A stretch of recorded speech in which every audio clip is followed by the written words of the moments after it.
Hola amigos de Conversaciones Rockeras, un gusto saludarlos. Soy Sergio Bustamante, vocalista de Ramsés. Pues primero que nada, saludarlos, un gusto conocerlos y para invitarlos a conocer el libro Cimientos del Metal Mexicano, que es la historia de nuestro estilo musical mexicano desde el 68 hasta 1995. Es una historia que todavía no termina. Seguimos en la lucha por nuestro estilo, por nuestra cultura que es el heavy metal. Y pues, esa es la intención, es que lo conozcan. Está a la venta en el puesto 119 del Tianguis Cultural del Chopo. Aquí estamos a sus órdenes. Todo un gusto conocerlos y saludo y abrazo para nuestros amigos de Conversaciones Rockeras. No se lo pierdan. Bienvenido a Conversaciones Rockeras. Aquí hablamos de rock.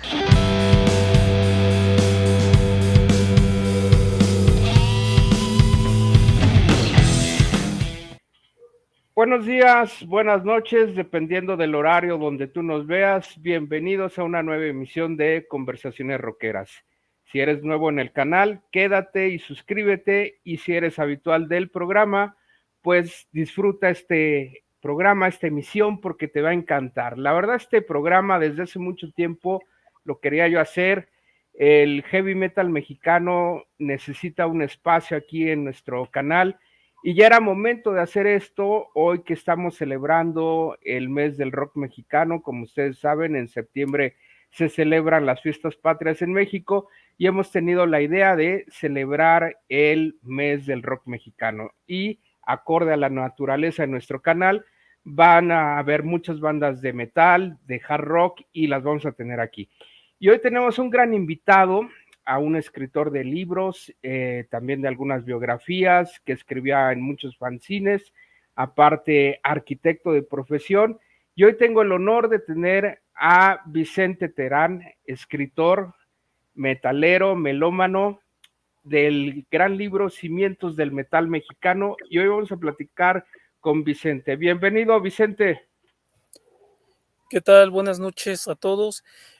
Quédense con nosotros, vamos a platicar de cosas muy interesantes, vamos a contarles, aparte del libro, de los nuevos planes y de las cosas que han ido ocurriendo, de cómo ha ido siendo la respuesta. Perfecto. Oye, Vicente, yo tengo una pregunta. ¿Cómo nace hacer este libro? Que de entrada te quiero felicitar porque se necesitaba para pues la escena del metal mexicano, que mucha gente dice que no hay escena en el metal mexicano, pero esa es otra historia. Sabemos que hay mucha escena, que es un público muy grande, conocedor, y que todavía hay grupos subterráneos que tocan este estilo tan apreciado en México. ¿Cómo surge esta idea? Bueno, se fueron acomodando muchas cosas. De hecho, yo comencé a escribir un fanzine allá a mediados de los 80s, se llamaba Vida y Muerte Metal. Hicimos 6 números. Después de eso, con un amigo hicimos una revista de metal también que se llamó Umbral. Eso fue a principios de los 90s. Después me fui, porque ya estaba yo por hacer mi servicio social, entonces tuve que decidir, o me seguía en esto o me dedicaba a la carrera. Entonces me dediqué a la carrera, seguí yendo a conciertos, iba al Chopo y todo, pero ya no escribía nada, ya nada más iba, pues, a comprar cosas y a conciertos. Hace unos 12 años comencé otra vez a escribir y a hacer cosas, y pues como hice el Facebook, yo no era muy afecto a esto de las redes sociales. De hecho, antes del Facebook no tuve ninguna de las redes anteriores, y el Facebook lo hice por razones de trabajo, y ahí empezaron a conectarse, pues, la gente que conocí en aquella época, y empezamos así. Eh, yo tenía, cuando escribía yo,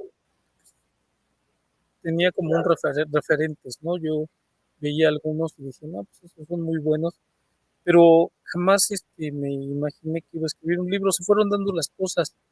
Hace 5 años, más o menos, Toño Sánchez de Metal Ways Records me pidió que si escribía un libro de metal mexicano. Eh, Tuvimos algunas pláticas para definir cómo iba a ser, pero cuando las hicimos nos dimos cuenta que nuestros objetivos eran diferentes. Sí queríamos escribir un libro los 2, pero cada quien con visiones y, pues, metas muy, muy opuestas. Entonces, después de eso platiqué yo con él y le dije: "Mira, pues yo sí quiero seguir escribiendo el libro", porque yo había hablado con varios grupos y ya estaba yo empezando a darle forma, y le dije: pues tú busca a alguien que haga el libro de acuerdo como tú lo quieres". Y entonces ahí me seguí y empecé así, y como te decía, por lo que yo hice en los 80s y parte de los 90s, pues conocí a varios grupos de ese tiempo y entonces empecé pues a contactarlos y empezamos a platicar. Este, tuve la oportunidad de hacer en este libro más o menos como unas entre 60 y 70 entrevistas. Entonces, pues fuimos dándonos ahí a la tarea de pues ir definiendo, y quedaron estos 8 capítulos que aparecen aquí en el libro, y pues fue construyéndose el libro. Oye, Vicente, ¿y cómo se le hace para investigar 27 años de rock? Bueno, lo que pasa es que el libro tiene tres vertientes, está escrito con tres vertientes. Una es lo que los grupos me platicaron en las entrevistas. Ellos iban contando sus historias de cómo fueron forjando su propio camino, cada grupo cómo se fue consolidando, cómo fue así, escribiendo su historia. Y, pero había veces, y eso es normal, algunos grupos y algunas personas o todos, al paso del tiempo nuestros recuerdos ya no son tan claros o tan nítidos y algunas cosas como que se nos vuelven confusas. Entonces, la primera vertiente era lo que los grupos me platicaban, me fueron platicando cómo fueron construyendo sus historias. La segunda es que por medio de las revistas y los fanzines íbamos dándole certeza a lo que ellos nos platicaban, íbamos aumentando, quitando cosas de lo que ellos platicaban, y también los que no entrevistamos así íbamos construyendo su historia con lo que había en revistas, fanzines, y la tercera era con lo que yo viví. Y yo comencé a ir a los conciertos de rock, porque eran de rock, a los 13, 14 años, y pues en esos conciertos había grupos que tocaban rock, tocaban urbano, tocaban metal, tocaban punk, y ahí pues ya fui definiendo pues lo que me gustaba y empecé, yo tuve como, no sé, un tiempo me gustó el rock y después me empezó a gustar algo también de lo que salió de Rock en tu idioma, y después comencé a escuchar metal. Había escuchado yo a grupos como Luzbel y pero cuando cantaba Arturo Guizar fue que los escuché. No me convencieron mucho y seguía yo yendo a otro tipo de conciertos. Y un tiempo después un amigo mío me dijo que si íbamos a un concierto iban a estar pues varios grupos, y pues ahí volví a oír a Luzbel, pero ya cantaba Juan Bolaños y me gustó mucho. Antes de eso yo había visto a Cafra. Cafra me impactó, cuando yo los vi me impactaron, me gustó mucho el grupo por todo lo que trae su concepto pues de la protesta, la rebeldía y todo eso. ¿Quién hizo la portada del libro? Está padrísima. La hizo, la portada la hizo Ernesto Montero, y él hizo también el diseño editorial. Ernesto se dedica a hacer pues tú le llevas tu audio y él te hace el disco, te lo entrega ya para que lo vendas.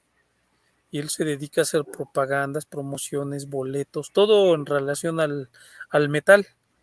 Oye, pues hay que felicitarlo porque está padrísima, súper mexicana la portada, llena como de cosas prehispánicas. Sí, de hecho, teníamos, cuando la empezó a hacer, yo tenía una idea, le dije que yo quería que fuera la representación de un guerrero águila o un guerrero jaguar y atrás una pirámide. Esta es la tercera opción, la que está en el libro. Primero me enseñó dos que como que no me convencieron mucho, y la tercera él, pues era prácticamente el concepto y le fuimos anexando cosas. Pero cuando la vi, yo le dije, ya no necesitamos tener una pirámide, con esto ya está. Y entonces le fuimos metiendo cosas y le fue poniendo él y más cosas y pues me gustó mucho a mí y a él también. Entonces, pues dijimos así y parece, ha gustado mucho la portada. Sí, está excelente y creo que también tienen una playera a la venta, ¿no? Con esta portada. Sí, sí, sí, apenas hace 2 semanas, estamos vendiendo la playera con la portada del libro.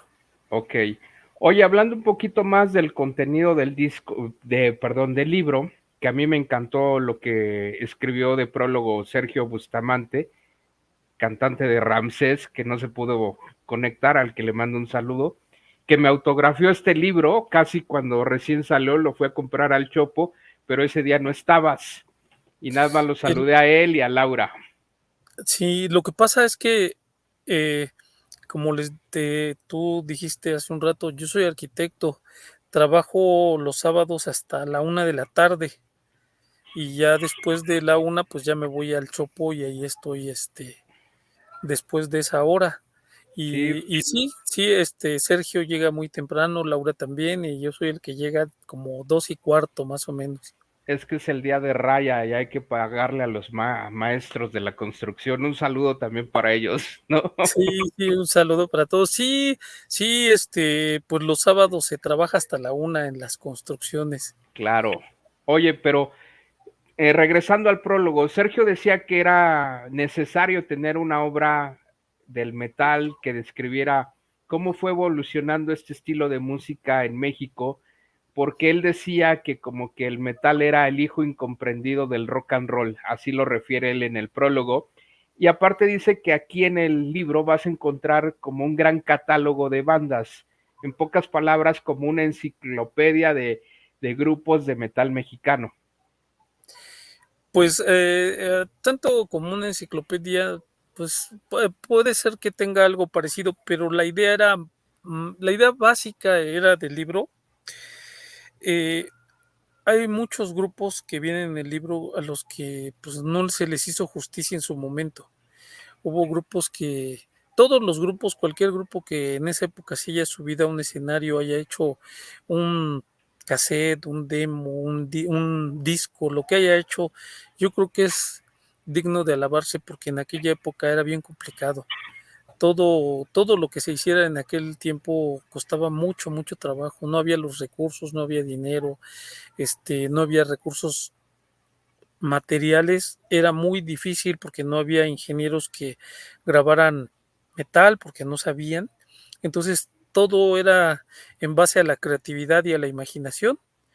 Entonces en este libro lo que quisimos es que esos grupos que no tuvieron la oportunidad de destacar o de hacer muchos conciertos o que por diferentes razones su material no trascendió en ese tiempo tanto, pues que aquí se vieran reflejados, que aquí vieran que lo que ellos hicieron, que su esfuerzo pues había valido la pena, ¿no?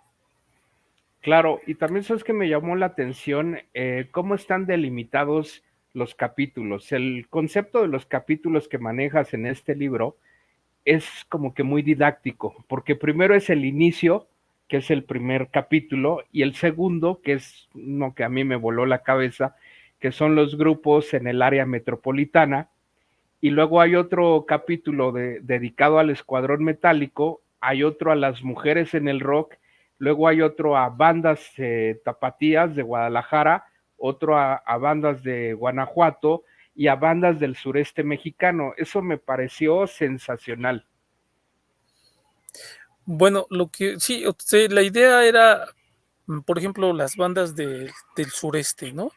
Las bandas del sureste son muy poco conocidas aquí en el DF, pero hay una escena muy, muy grande allá. De hecho, como tú comentas en el libro, se habla de, por ejemplo, del Tianguis de Rocultura, se habla de todo lo que significó, ¿no? Que ellos tenían como una especie de un pequeño escuadrón metálico con la organización Moroca, creo que se dedicó a organizar conciertos, también estuvo el Calavera Rock y había un lugar allá que le llamaban La Bodeguita, que era que se organizaba un concierto que se llamaba el Rock a Mes porque era un concierto cada mes.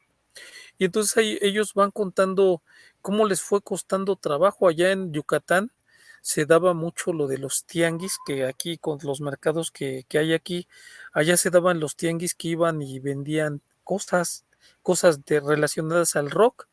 Y como les decía, lo de rocultura, pues es algo pues, pues digno de alabar porque Alejandro Escalante primero llegó ahí a la estación de radio y comenzó con su programa a apoyar a grupos porque era una estación que desconocía del rock y él empezó ahí pues con su fe y con lo que él creía que podía hacer para apoyar y empezó en eso y de ahí se hizo el tianguis y después tuvo un programa de televisión y se fue ampliando, ¿no? Y de hecho después hizo los encuentros de rock yucateco que llegaron a tener trascendencia, que hubo grupos de diferentes estados que iban allá, iban a tocar una o dos canciones nada más y como él alguna vez dijo, ¿cómo es posible que venga uno de Tijuana o de la Ciudad de México a solamente cantar o tocar una canción o dos y sin viáticos ni nada? Y llegaban por su cuenta, tocaban una o dos canciones y se iban. Entonces tuvo cierta trascendencia por Claro, ejemplo, ese, ¿no? Y así nos podríamos ir porque, por ejemplo, en Morelos, que hay un capítulo de Morelos, ahí se narra de, por ejemplo, que había gente que no tuvo la posibilidad de comprar sus equipos, sus instrumentos, hicieron de cartón y hacían mímica y daban una especie de conciertos que ellos le llamaban la fonomímica. Entonces, eso solo se dio allá en Morelos, no hubo otro lugar que hiciera ese tipo de cosas. Y así en cada uno de las diferentes regiones tuvo su particularidad. claro, y hasta hay una banda que señalas de metal prehispánico. Sí, es que, bueno, ahora actualmente o por ahí después de a mediados de los 90, más bandas y pues varias se han adjudicado, digamos, como la paternidad, vamos a decirlo, no que ellos lo iniciaron, pero en realidad en 1979 Coatl ya empezaba a hacer lo que ahora se conoce como metal prehispánico y después de Coatl estuvo Tesca y después estuvo Iskra, que Iskra fue el que destacó más, pero digamos en esa cronología pues empezó Quad, después empezó siguió Tesca y después fue Iskra y después pasó un tiempo y Sots lo retomó, después Carne Lunar, luego Mictlán y ahora pues hay una infinidad de grupos. Claro, oye, y el primer capítulo también es sensacional porque es como prácticamente como los inicios del rock mexicano y te remonta a la época de las tocadas, de los hoyos funkies, que llegaba la policía y paraba la tocada. Esas anécdotas que ahí cuentan es sensacional, o el reconocimiento que le hicieron a Mistus, por ejemplo, que Sí, prestaba su equipo a otras bandas, por ejemplo a Caifanes les prestó equipo cuando iban empezando. Y pues Mistus es una banda tal vez que no es muy reconocida en el rock mexicano. Solamente alguien que conoce un poco de rock mexicano sabe quién es Mistus, pero qué buena idea tuvieron en ese primer capítulo. sí, de hecho, bueno, en el capítulo 1, bueno, ya ves que aquí hemos sido como muy centralistas, ¿no? Porque decimos que prácticamente se inició aquí y a veces no es así, ¿no? Porque aquí la idea general es que Enigma comenzó con lo que sería el rock pesado, ¿no? El rock duro. Pero al mismo tiempo, pues, el Ritual estaba en Tijuana haciendo lo mismo y Cubadis estaba en Monterrey haciéndolo. Entonces es un poco complicado decir quién fue primero porque en ese tiempo no había tanta comunicación entre las diferentes regiones, aparte no había publicaciones sobre las que tú pudieras decir, bueno, aquí dice que fue tal fecha que empezaron estos y acá dice, pues, entonces ahí más bien era como una información de boca en boca, ¿no? Entonces, y bueno, aquí hay varias cosas en ese capítulo, por ejemplo, Cubadis, el cantante de Cubadis era Alfonso Teja, el que era el que tenía su programa en Eco de Música Sin Fronteras, que después apoyó mucho al rock mexicano, ¿no? Que los grupos de metal, a él hacía su programa a las 3 de la mañana y ahí estábamos pegados para ver qué grupo iba a tocar, o si ya sabíamos, decíamos, sí, me tengo que quedar a verlo, ¿no? Y él estuvo en Cubadis cuando pues, era estudiante en la Facultad de Arquitectura allá en la Universidad Autónoma de Nuevo León. Él fue parte de Cubadis, luego el ritual que se vino al DF y aquí se formó Ciruela, perdón, aquí se formó Medusa y después vino Ciruela y así nos vamos, ¿no?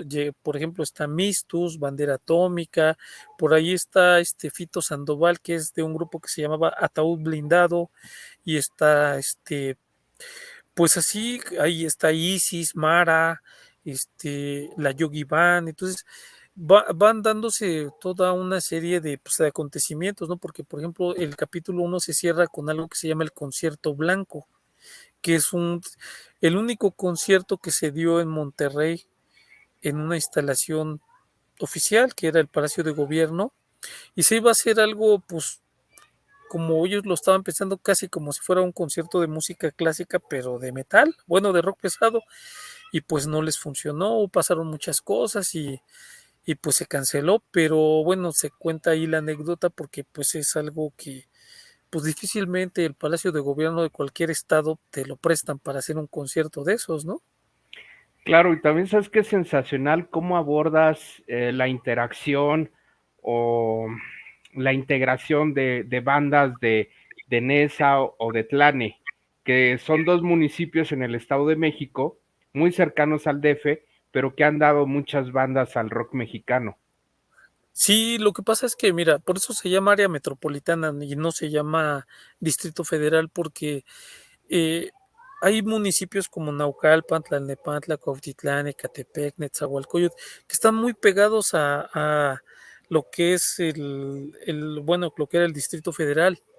Entonces, cuando se hacía un concierto, una banda de Nesa, de Cuautitlán o de Tlalnepantla, Tizapán, Unacualpan, no decían, voy a ir al DF, porque pues lo tenían a 20 minutos, ¿no? O sea, decían, pues voy a tocar en Valderas o voy a tocar en tal lado, pero no decían voy a ir al DF, ¿no?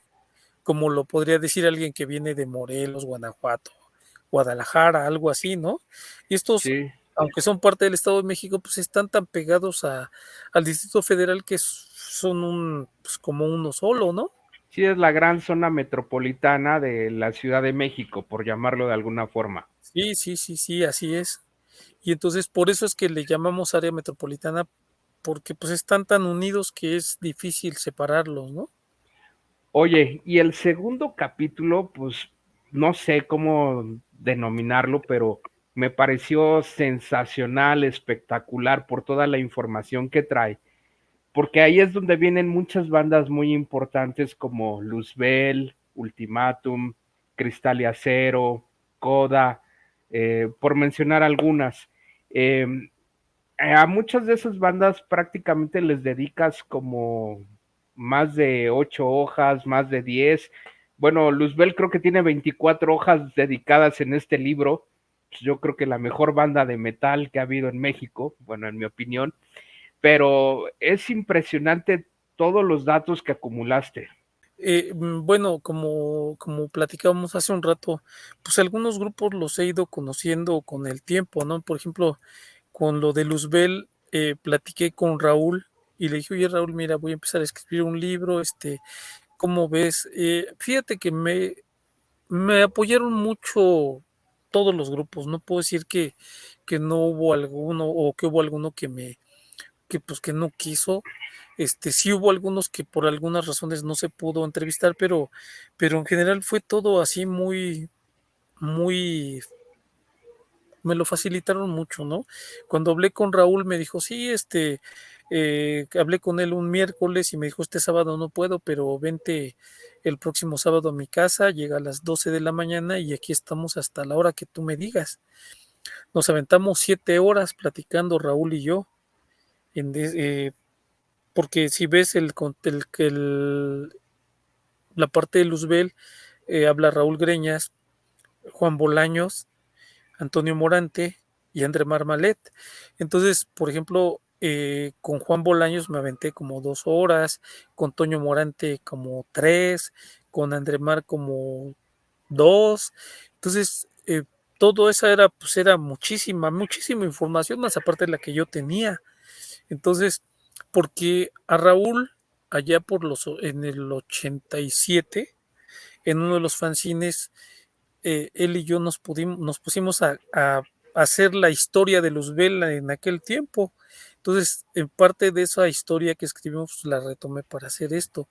Y así, por ejemplo, con él, ¿no? Y con Ultimátum, pues igual, bueno, es que Ultimátum tiene muchas cosas que contar, ¿no? Porque ganaron Oye, el Festival de pero Valores. nada más déjame preguntarte algo. André de Luzbel es el que cuenta la anécdota cuando fueron a abrirle a Black Sabbath al Palacio de los Deportes, que conocen a Dio. Sí, sí, es Andremar.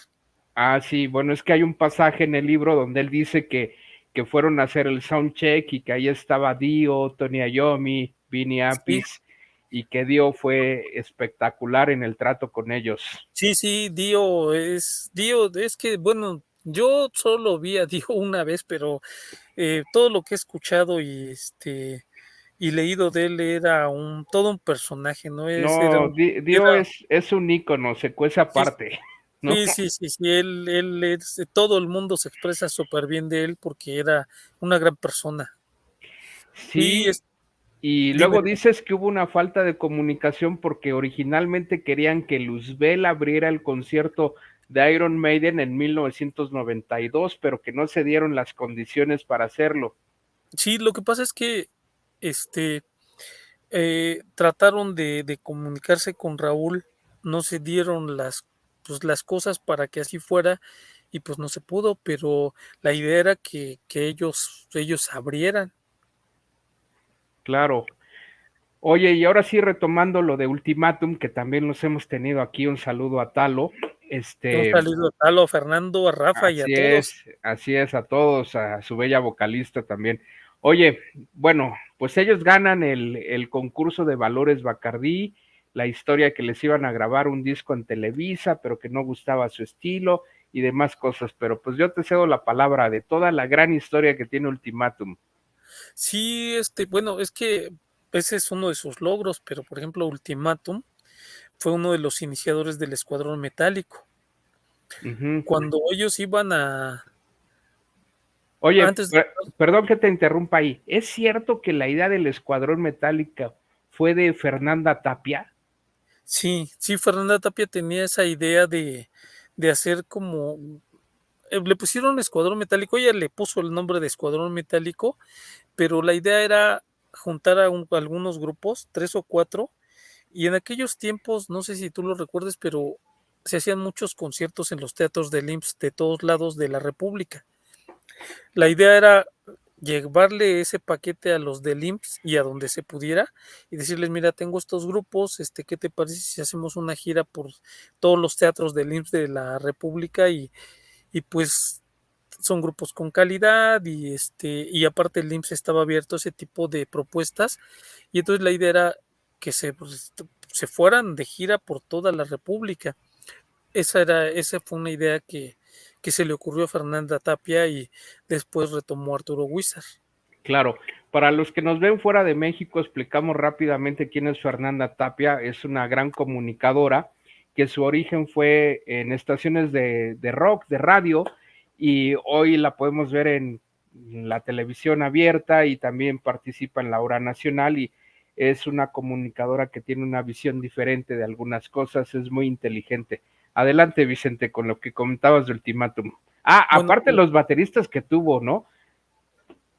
sí, bueno, y pues sí, Héctor Navarrete era un súper baterista, ¿no? Y y bueno, formaron el Escuadrón Metálico, antes de entrar al concurso de valores juveniles, Bacardí ya estaban grabando un disco. Eso no se sabía hasta ahora que se hizo el libro.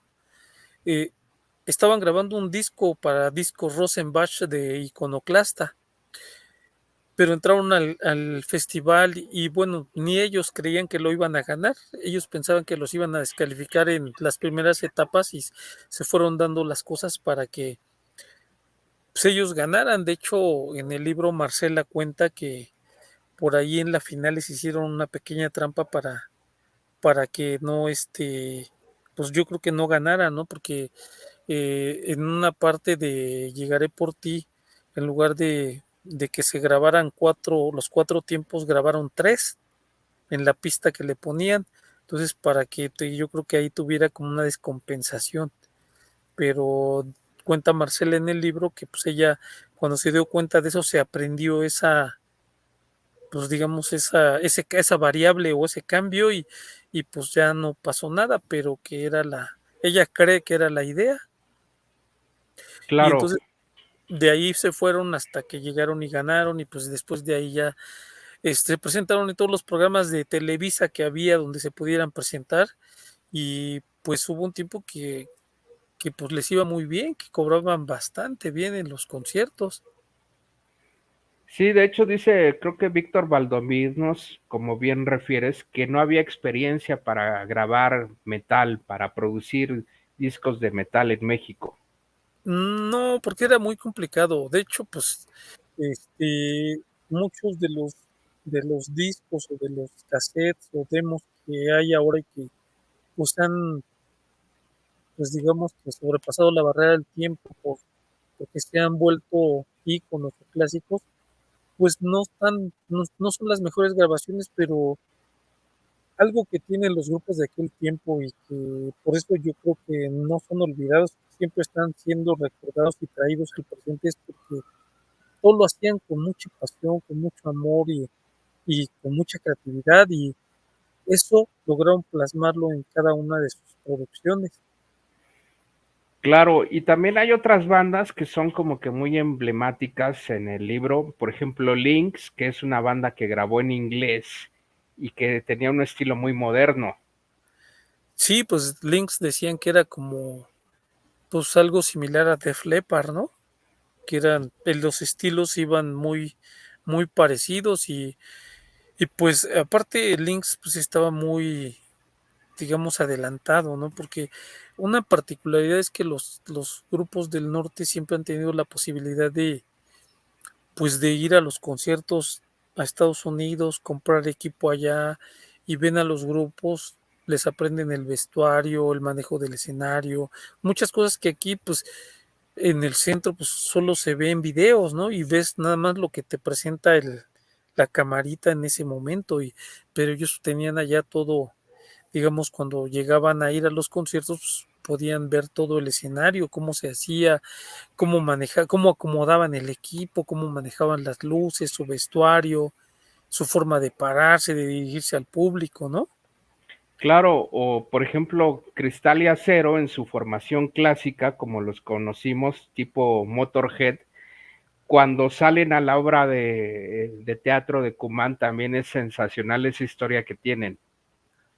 Sí, es que, bueno, ellos, eh, por ejemplo, ahí en el libro cuenta Samuel, ¿no? Nos dice que bueno, que ellos estaban grabando un disco que, por cierto, el Espadas de Cristal se iba a llamar Demolición, ahí lo cuenta, ¿no?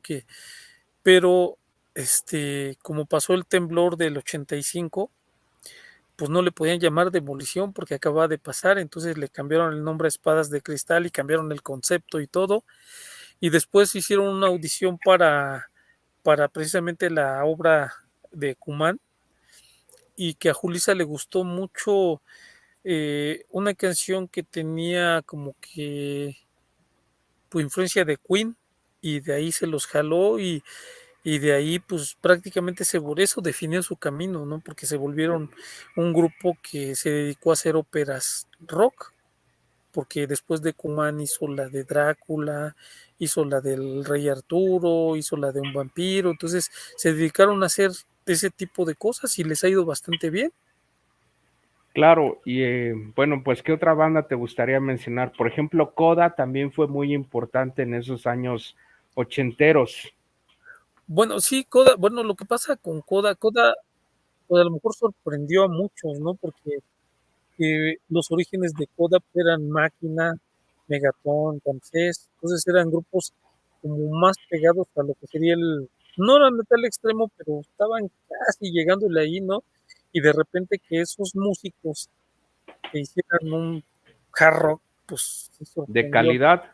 Ujú. Muy bien hecho, por sí, sí, muy bien hecho. Y bueno, ellos como que llevaron el hard rock a un nivel diferente, ¿no? Porque antes de ellos sí hubo grupos, de hecho, por ejemplo, ahí en el libro hablamos de Suzette, hablamos de Rosbeth, de grupos que eran de hard rock y eran muy buenos, pero pues ellos andaban en bares y hicieron algunos discos y eso, pero no llegaron al nivel de Coda. Coda lo llevó a un diferente nivel, ¿no? Claro, o también se me estaba olvidando esta historia de Isis, de donde tocaba Elohim Corona, hoy baterista de Moderato y que pues mucha gente lo ubica. Sí, bueno, es que Isis, este, pues empezó, bueno, siempre ha sido un grupo de covers, ¿no? Y que de repente meten alguna rola propia, pero en general pues, son sus, su fuerte son los covers.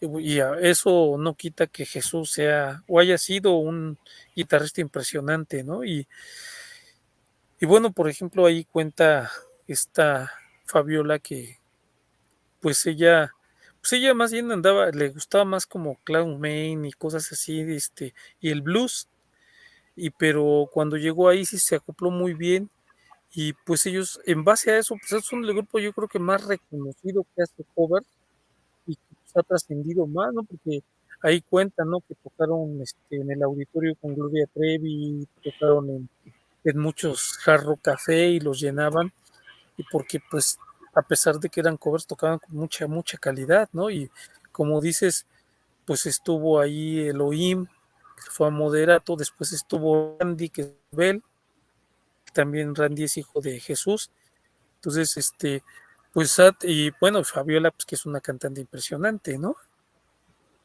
Claro, oye, y el capítulo del Escuadrón Metálico, la verdad es que no tiene pierde. Para quien no vivió esa parte del Escuadrón Metálico en los ochentas vivenciales, es muy importante leerlo. Habrá gente que no esté de acuerdo con algunas ideas, pero yo sinceramente cuando lo leí me transportó a toda esa época del foro isabelino. Platícale a la gente, bueno, ya dijiste cómo surge el Escuadrón Metálico, pero ¿cuáles eran las principales bandas que había en el foro isabelino y la calidad de todos esos grupos? Bueno, es que hubo dos escuadrones metálicos. El primero fue cuando el primer escuadrón lo hicieron Ultimatum, Ramsés, Luzbel, Georgi Lazarov, no, Georgi no, Omar Escalante, Luzbel Ramsés y Luzbel. Ellos fueron los que hicieron el primer escuadrón metálico. De hecho, hicieron algo que ellos llamaron la primera muestra del heavy metal mexicano. Eso lo hicieron para capitalizarse y pues tener recursos para hacer lo que comentaba de hacer una gira por los teatros del IMSS. Sí se hizo la primera muestra del heavy metal mexicano, de hecho en el libro ahí viene platicada día por día, los grupos que estuvieron, cómo fue, cómo lo recibió la gente. Todos los días de la muestra estuvo lleno hasta el tope y pareciera ser que eso les iba a permitir un despegue pues sin problemas. Pasaron algunas cosas al final, se terminó desintegrando ese escuadrón y el que conocemos, el que se hizo famoso, el del Foro Isabelino, es el segundo escuadrón metálico. Ese lo comenzaron a hacer Gustavo Solís de Ramsés y Omar Escalante. De ahí comenzaron a invitar a algunas otras personas para que se fueran integrando y de ahí pues, se fue armando el equipo. Y bueno, ellos hicieron varias cosas destacadas, ¿no? Porque su idea del segundo escuadrón metálico era que los grupos tuvieran un lugar digno para poder tocar, que cobraran de una manera más o menos decorosa y hacerles grabaciones y poder tener una publicación donde ellos pudieran tener cierta promoción. Cuando ellos hicieron su primer disco fue el Proyecto 1, que tuvo a Cafra, a Zeta, a Jena, a Ramsés y a Aspid.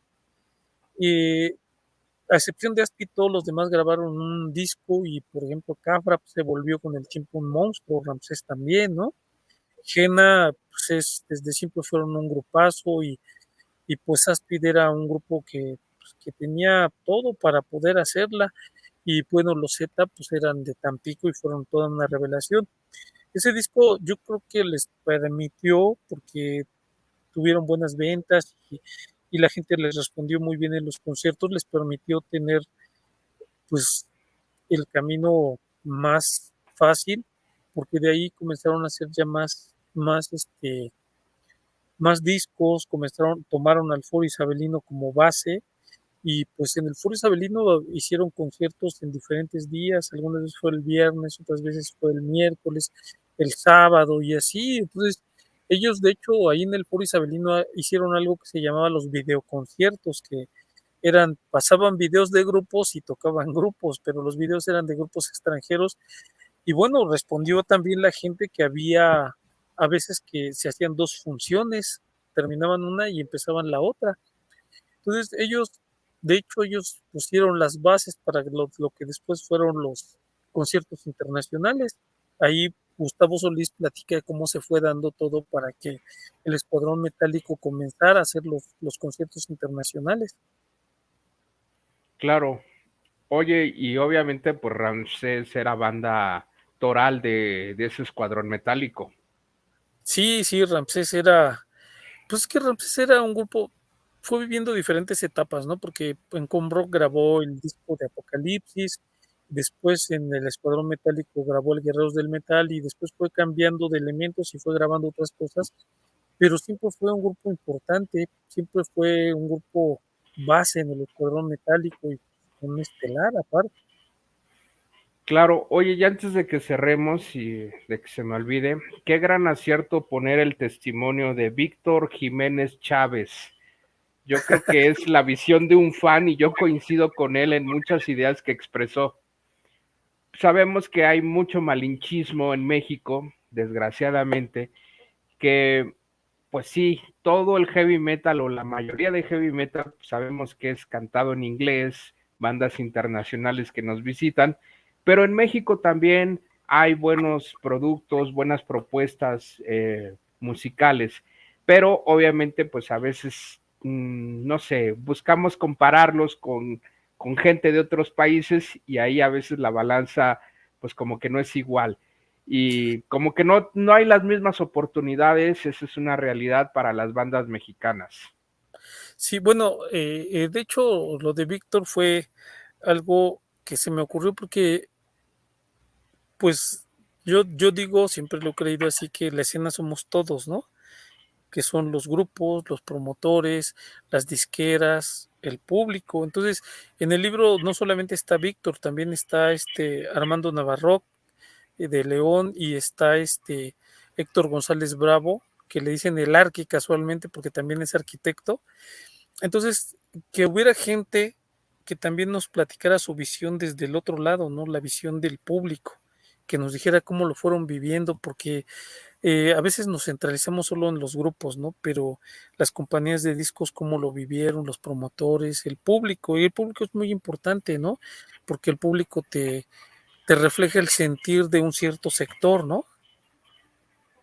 Claro, y bueno, es que este libro tiene muchos detalles. Yo, por ejemplo, ignoraba que Máquina había sido la primera banda mexicana en tocar en Europa, con Megadeth, por ejemplo, eso yo no lo sabía.